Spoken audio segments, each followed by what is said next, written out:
Wayne, we appreciate you taking the time. Wayne, is Tony Randazzo your cousin? Is that correct? The umpire? He is my cousin, yes.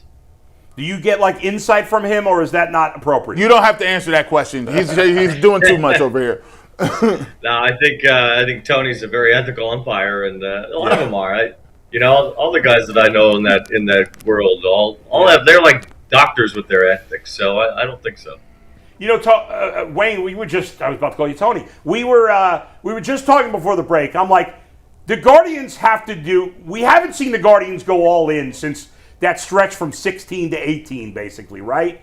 They have to, in my opinion, this year. The American League, this is the most wide-open American League I think I've ever seen. The Yankees losing Judge is devastating. Their lineup is not, in my opinion, not very good without him. The Rays are really good, but they're like the Guardians. They don't spend much, smart team, stuff like that. I want Freddie Garcia. I want Aroldis Chapman. I want Jarren Duran. I want the Guardians to go wild and actually spend some money and fill some holes, because they can get to the World Series, in my opinion, this year. Anything I said there crazy? Not really. No, I think that you're right. I mean, this is the type of season where you want to see a team go for it when you don't know who even the competitors are. I mean, who will they even compete against in the American League? I still think the Mariners are going to be a team that ends up fighting for that American League pennant as well. Maybe the White Sox are thinking the same thing. Maybe they're going to trade some chips, although it sounds like they're thinking more about next year and being good for a long stretch of time here. But the Guardians certainly have what it takes to win the division. They won the division anyway last couple of years.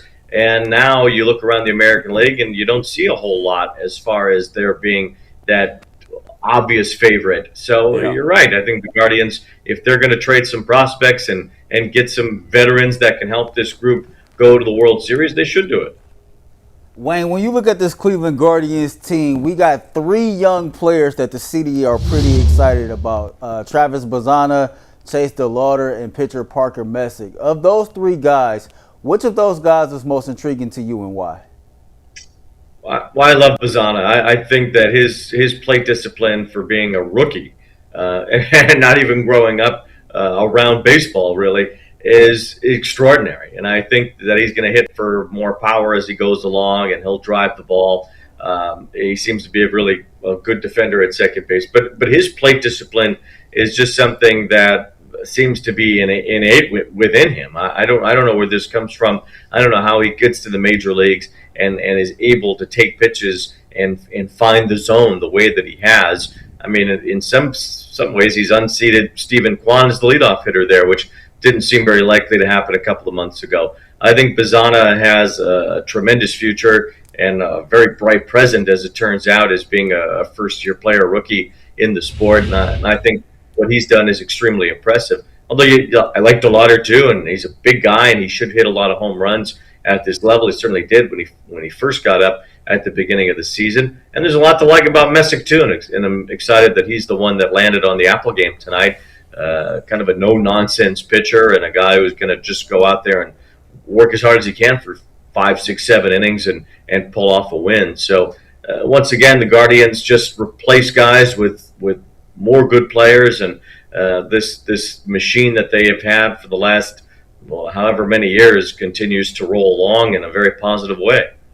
Wayne, Guardians take 2 or 3 in New York. Was a big series for them. Jose looks like he got started a little bit. Kind of preview this series with the Rangers, and can they, what are the Rangers looking like this year? And can the Guardians kind of put something together where they can stack some series together here?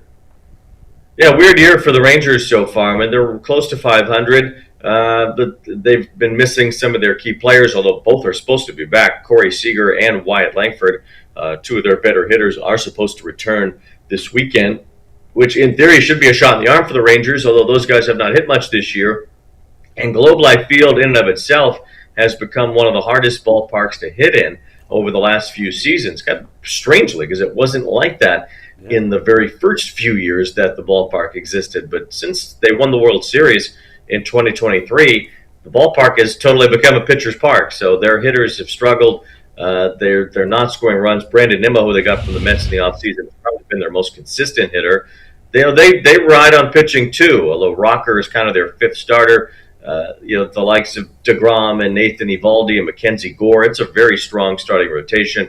Their bullpen is good, although I would say they should be shopping for some help too at the trade deadline to make that a better bullpen. They could use a guy like Aroldis Chapman themselves. So it's a good team. I think that they're still a long way from becoming a really good team unless these guys start to hit. And then if they do get some offense, they can be right up there as far as the playoffs go as well.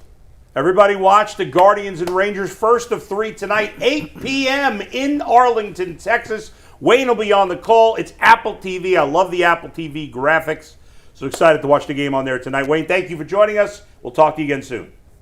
All right, thanks a lot. Appreciate it. You got it. Wayne Randazzo with us again. Guardians Rangers tonight. We wanted to get one more 82-0 in. We got trivia though. We got do trivia. We don't have